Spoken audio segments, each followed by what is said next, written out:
ಉಪ್ಪಿನಕಾಯಿ ಹಾಕುವಾಗಲಿ ನಾವು ಊಟಕ್ಕೆ ಬಳಸುವಾಗಲಿ ಸ್ವಲ್ಪನೂ ನೀರು ಯೂಸ್ ಮಾಡಬಾರ್ದು. ಸ್ಪೂನಲ್ಲಿ ಕೂಡ ಸ್ವಲ್ಪ ಕೂಡ ತೇವಾಂಶ ಇರಬಾರ್ದು. ಆ ರೀತಿಯಲ್ಲಿ ನೋಡ್ಕೋಬೇಕು. ಹಾಯ್ ಗೈಸ್, ನಮಸ್ತೆ ಎಲ್ಲರನ್ನೂ ನನ್ನ ಚಾನಲ್ಗೆ ಸ್ವಾಗತ ಮಾಡಿಕೊಂಡು ಇವತ್ತು ನಮ್ಮ ಸಾಂಪ್ರದಾಯಿಕವಾದ ಒಂದು ನಿಂಬೆಕಾಯಿದು ಉಪ್ಪಿನಕಾಯಿ ಮಾಡಿ ತೋರಿಸ್ತಾ ಇದ್ದೀನಿ. ಬಹಳ ಸುಲಭ, ಆದರೆ ತುಂಬ ಕ್ರಮವಾಗಿ ಮಾಡಿದರೆ 2 ಅಲ್ಲ 3 ವರ್ಷ ಕೂಡ ಕೆಡದಂಗೆ ಇಡಬೇಕು. ಭರಣಿ ಇಲ್ಲ ಗಾಜಿನ ಜಾರನ್ನು ಯೂಸ್ ಮಾಡಬೇಕು. ಹಳೆ ಕಾಲದಲ್ಲೆಲ್ಲ ಭರಣಿನೇ ಯೂಸ್ ಮಾಡ್ತಿದ್ವಿ.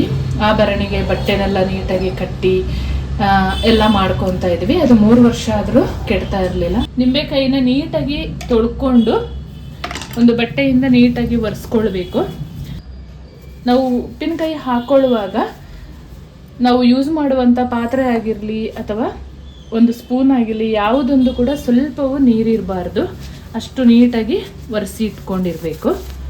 ನೀಟಾಗಿ ತೊಳ್ಕೋಬೇಕು ಮಾತ್ರ. ಉಪ್ಪಿನಕಾಯಿಗೆ ಸೆಲೆಕ್ಟ್ ಮಾಡುವಾಗ ನಿಂಬೆಕಾಯಿನ ಈ ಥರ ಯೆಲ್ಲೋ ಕಲರ್ ಆಗಿರೋದನ್ನೇ ಸೆಲೆಕ್ಟ್ ಮಾಡ್ಕೊಳ್ಳಿ. ಜಾಸ್ತಿ ಹಸಿರು ಕಲರ್ ಇರೋದನ್ನು ಸೆಲೆಕ್ಟ್ ಮಾಡ್ಕೋಬಾರ್ದು. ಎಲ್ಲವನ್ನು ಒರೆಸಿ ಕಟ್ ಮಾಡ್ಕೊಳ್ಳೋಣ. ಈಗ ಸ್ವಲ್ಪವೂ ನೀರಿರಬಾರ್ದು, ಆ ಥರ ನೀಟಾಗಿ ಒರೆಸ್ಕೊಳ್ಬೇಕು. ನಮ್ಮ ಅಜ್ಜಿ ಅಮ್ಮ ಎಲ್ಲ ಮಾಡ್ತಿದ್ರು ಉಪ್ಪಿನಕಾಯಿ ಹಾಕೊಳ್ಳುವಾಗ ಯಾರ ಹತ್ರ ಮಾತಾಡಲು ಕೂಡ ಬಾರ್ದು ಅಂತ. ಮತ್ತು ಉಪ್ಪಿನಕಾಯಿ ಹಾಕಿದರೆ 2-3 ವರ್ಷಕ್ಕೊಂದ್ಸರಿ ಹಾಕಿ ಇಡ್ತಾ ಇದ್ರು. ಉಪ್ಪಿನಕಾಯಿ ತೆಗೆದು ಸಣ್ಣ ಬಾಟ್ಲಿಗೆ ಹಾಕುವಾಗನೂ ಕೂಡ ಒಬ್ಬರೇ ಅದನ್ನು ತೆಗೆದು ಹಾಕ್ತಾ ಇದ್ರು. ಇಲ್ಲ ಅಂತ ಹೇಳಿದ್ರೆ ಹುಳ ಆಗ್ಬಿಡುತ್ತೆ ಉಪ್ಪಿನಕಾಯಿ ಅಂತ. ಅದೆಲ್ಲ ಕ್ರಮಬದ್ಧವಾಗಿ ಉಪ್ಪಿನಕಾಯಿ ಹಾಕಿದ್ರೇ 2 ವರ್ಷ ಅಲ್ಲ 3 ವರ್ಷ ಕೆಡದಂಗೆ ಇಡೋಕ್ಕೆ ಆಗೋದು. ಅದನ್ನು ಶೇಖರಣೆ ಮಾಡ್ಬೋದು ನಾವು. ಇಲ್ಲ ಅಂತ ಹೇಳಿದ್ರೆ ಯಾವಾಗ ಬೇಕೋ ಆವಾಗ ಟೈಮ್ ಇಲ್ಲದ ಟೈಮಲ್ಲಿ ಹೋಗಿ ಉಪ್ಪಿನಕಾಯಿ ತೆಗೆದು ಅದಕ್ಕೆ ಗಾಳಿ ಸೇರಿದರೆ ಅದು ಬೇಗನೆ ಹುಳ ಆಗಿ ಉಪ್ಪಿನಕಾಯಿ ಕೆಡುವಂಥ ಚಾನ್ಸಸ್ ಇರುತ್ತೆ. ಹಾಗಾಗಿ ನೀಟಾಗಿ ಉಪ್ಪಿನಕಾಯಿ ಮಾಡುವ ಈ ಪ್ರೊಸೀಜರನ್ನು ನಾನಿವತ್ತು ತೋರಿಸ್ತಾ ಹೋಗ್ತೀನಿ. ಇವಾಗೆಲ್ಲ ಇನ್ಸ್ಟೆಂಟ್ ಮಾಡ್ತಾರೆ, ಆ ಥರ ಎಲ್ಲ ಮೊದಲಿನ ಕಾಲದಲ್ಲಿ ಯಾರೂ ಕೂಡ ಮಾಡ್ತಾ ಇರಲಿಲ್ಲ. ಎಲ್ಲರೂ ಇದೇ ಥರನೇ ನಮ್ಮೂರಲ್ಲಿ ಉಪ್ಪಿನಕಾಯಿ ಮಾಡ್ತಾಯಿದ್ರು. ಮತ್ತು ಕಲ್ಲು ಉಪ್ಪನ್ನೇ ಬಳಸಿ ಉಪ್ಪಿನಕಾಯಿ ಮಾಡಬೇಕು. ಮತ್ತು ಒಗ್ಗರಣೆ ಕೂಡ ಕೊಡಲ್ಲ ನಾವು ಉಪ್ಪಿನಕಾಯಿಗೆ. ಅದು ಎಣ್ಣೆ ಅಂಶ ಇರುವಾಗ ತುಂಬ ವರ್ಷ ಆಗೋವಾಗ, ಅದು ಎಣ್ಣೆ ಅಂಶ ಇದ್ದಾಗ ಒಂದು 1 ವರ್ಷ 2 ವರ್ಷ ಎಲ್ಲ ನಾವು ಇಡುವಾಗ ಅದೊಂಥರ ಚಿಕಡಿ ಸ್ಮೆಲ್ ಬರುತ್ತೆ ಅಂತ ನಾವು ಎಣ್ಣೆ ಕೂಡ ಒಗ್ಗರಣೆ ಎಂತ ಸಹ ಕೊಡ್ತಾ ಇರಲಿಲ್ಲ. ಉಪ್ಪು ಮೆಣಸು ಅರಿಶಿನ ಮತ್ತು ಸ್ವಲ್ಪ ಮಸಾಲೆ ಪದಾರ್ಥ ಹಾಕ್ತೀವಿ.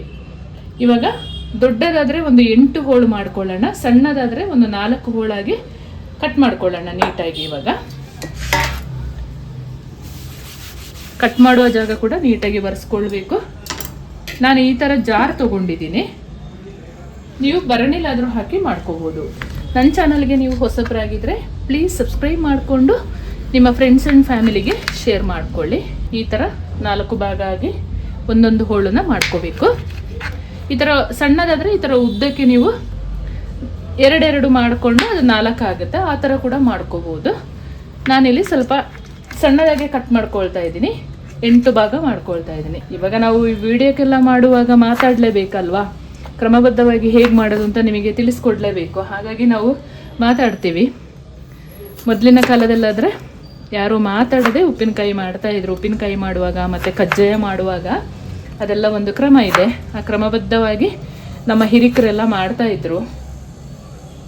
ನಮಗೆ ಕೂಡ ಇವಾಗ ಹೇಳ್ತಾರೆ ಕಜ್ಜಾಯ ಮಾಡುವಾಗೆಲ್ಲ ಮಾತಾಡಬಾರ್ದು ಅಂತ, ಚೆನ್ನಾಗಿ ಬರಲ್ಲ ಅಂತ.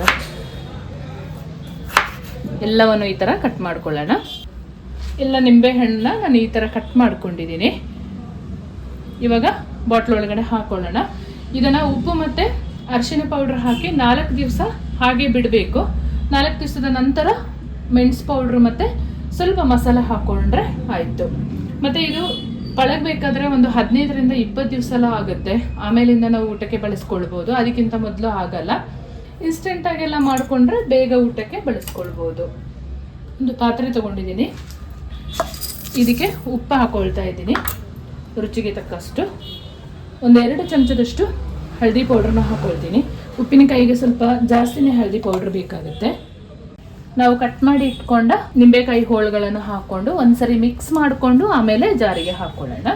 ಬೀಜ ಎಲ್ಲ ಇದ್ದರೆ ಎಂಥ ಪ್ರಾಬ್ಲಮ್ ಇಲ್ಲ. ಅದನ್ನು ಬೀಜ ತೆಗಿಬೇಕು ಅಂತ ಏನಿಲ್ಲ. ನಾವು ಬಳಸುವಂಥ ಚಮಚದಲ್ಲಿ ಕೂಡ ಸ್ವಲ್ಪನೂ ನೀರಿನಂಶ ಇರಬಾರ್ದು. ಮರದ ಚಮಚ ತಗೊಂಡ್ರೆ ತುಂಬ ಒಳ್ಳೆಯದು.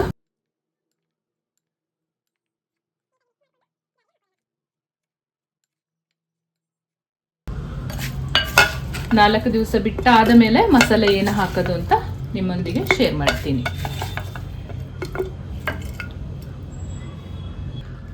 ಎಲ್ಲ ಉಪ್ಪಿನಕಾಯಿನ ಇದರ ಬಾಟಲಿಗೆ ಹಾಕ್ಕೊಂಡು ಆದ ಮೇಲೆ 1 ಟೇಬಲ್ ಸ್ಪೂನಷ್ಟು ಕಲ್ಲುಪ್ಪನ್ನು ಇದರ ಮೇಲೆ ಹಾಕ್ಕೊಳ್ತೀನಿ ನಾನು. ಇದು ಇವಾಗ ಇಷ್ಟು ಫುಲ್ ಇದೆಲ್ಲ, ಒಂದು 4 ದಿವಸ ಆದ ಮೇಲೆ ಇನ್ನು ಕೆಳಗಡೆ ಹೋಗಿರುತ್ತೆ. ಈ ಥರ ಹಾಕಿ ಎಲ್ಲೂ ಗಾಳಿ ಸೇರದ ಹಾಗೆ ನೀಟಾಗಿ ಮುಚ್ಚಳ ಹಾಕಿ 4 ದಿವಸ ಬಿಟ್ಟು ತೋರಿಸ್ತೀನಿ. ಉಪ್ಪಿನಕಾಯಿ ಬಾಟ್ಲಿಗೆ ಹಾಕಿ 10 ದಿವಸನೇ ಆಗೋಯ್ತು. ಟೈಮ್ ಸಿಗಲಿಲ್ಲ ಇದನ್ನು ರೆಡಿ ಮಾಡಿ ನಿಮ್ಮ ಜೊತೆ ತೋರಿಸೋದಕ್ಕೆ. ಇವತ್ತು ಉಪ್ಪಿನಕಾಯಿಗೆ ಮಸಾಲೆ ಹಾಕ್ಕೊಳ್ಳೋಣ. ಒಂದು ಮಿಕ್ಸಿಂಗ್ ಬೌಲನ್ನು ತೊಗೊಂಡು ಮತ್ತೆ ಹಾಕ್ಕೊಳ್ಳೋಣ ಬಾಟ್ಲಿಗೆ ಹಾಕಿದ ಉಪ್ಪಿನಕಾಯಿಯನ್ನು. ರುಚಿಗೆ ತಕ್ಕಷ್ಟು ಅಚ್ಚ ಖಾರದ ಪೌಡ್ರನ್ನು ಹಾಕ್ಕೊಳ್ತಾ ಇದ್ದೀನಿ. ನೀಟಾಗಿ ಒಮ್ಮೆ ಮಿಕ್ಸ್ ಮಾಡ್ಕೊಳ್ಳೋಣ. ಆಮೇಲೆ ಮಸಾಲೆ ಫ್ರೈ ಮಾಡಿ ಹಾಕ್ಕೊಳ್ಳೋದು. ಮಸಾಲೆ ಇಂಥ ಇಲ್ಲ, ಸ್ವಲ್ಪ ಬೇಕಿದ್ರೆ ಜೀರಿಗೆ ಸೇರಿಸ್ಕೊಳ್ಬೋದು, ಮತ್ತು ಸಾಸಿವೆ ಮೆಂತೆ ಅಷ್ಟೇ, ಮತ್ತು ಇಂಗನ ಹಾಕ್ಕೊಂಡ್ರೆ ಆಯಿತು. ರುಚಿಯಾದ ನಿಂಬೆಕಾಯಿ ಉಪ್ಪಿನಕಾಯಿ ರೆಡಿಯಾಗುತ್ತೆ. ನೀಟಾಗಿ ಮಿಕ್ಸ್ ಮಾಡಿ ಇಟ್ಟು ಆಮೇಲೆ ಮಸಾಲೆ ಫ್ರೈ ಮಾಡ್ಕೊಳ್ಳೋಣ.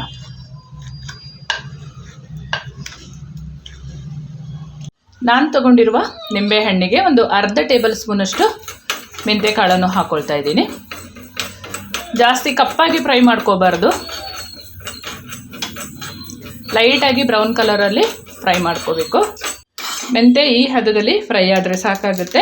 2 ಟೀ ಸ್ಪೂನಷ್ಟು ಸಾಸಿವೆ ಕಾಳನ್ನು ಹಾಕ್ಕೊಳ್ತಾ ಇದ್ದೀನಿ. ನೀಟಾಗಿ ಫ್ರೈ ಮಾಡ್ಕೊಳ್ಳೋಣ. ಸಾಸಿವೆ ಮತ್ತು ಮೆಂತ್ಯ ಪೌಡ್ರನ್ನ ಇಷ್ಟು ನೈಸಾಗಿ ಮಾಡ್ಕೋಬೇಕು. ಹಾಕ್ಕೊಳ್ಳೋಣ. ಈಗ ನೀಟಾಗಿ ಮಿಕ್ಸ್ ಮಾಡ್ಕೊಳ್ಳೋಣ. 1 ಟೇಬಲ್ ಸ್ಪೂನಷ್ಟು ಇಂಗನ್ನು ಹಾಕ್ಕೊಳ್ತಾ ಇದ್ದೀನಿ ನಾನು.